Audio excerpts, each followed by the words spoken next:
În primul rând, se poate să ai o zi mai proastă în atac. Nu am înscris mult, dar este o mare rușine atitudinea care am avut-o în partea a doua a meciului. Sunt zile și zile, bineînțeles. Ei pe relaxarea noastră au prins încredere și au început să joace tot mai bine și mai bine. Aruncările de afară le-au intrat foarte bine. Noi, din rău în mai rău, am mers și din păcate nu i-am putut ridica. Nu înțeleg, trebuie să avem, să analizăm, să vedem, să facem ședință, să vedem ce putem corecta. Bineînțeles, aici nu e vorba de corectat, în primul rând e vorba de atitudine.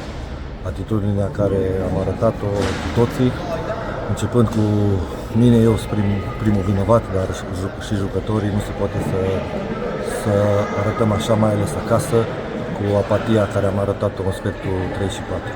Îmi pare rău pentru publicul care a venit, încerc scuze în numele echipei, dar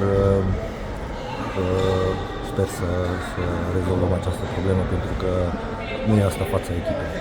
Am condus și cu 9 puncte la un anumit moment dat, apoi după 58-57, mi se pare, acolo s-a schimbat, acolo s-a rupt totul. Am rămas noi la 58, simți sau ai văzut, ți-ai dat seama? Da, atunci a încercat fiecare să joace singur.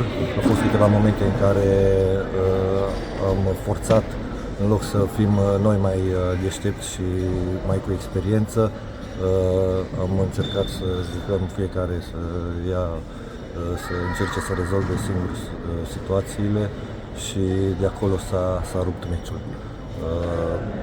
La pauză am discutat, am crezut că totul că ne revenim și să intrăm bine din nou, dar din păcate, v-am spus, pe atitudinea care am arătat-o și după pauză a fost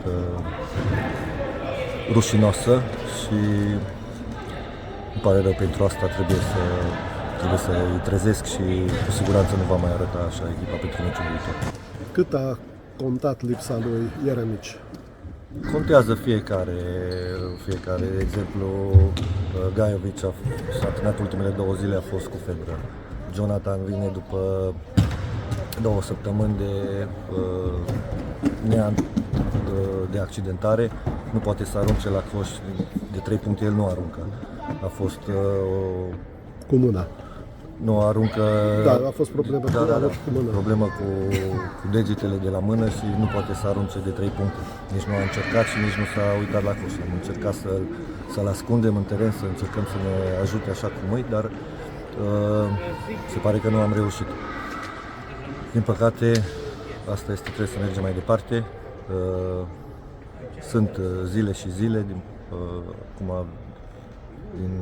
păcate pentru noi s-a întâmplat acasă, vine meciul cu Oradea și sper să ne adunăm încet să arătăm cum am arătat până acum.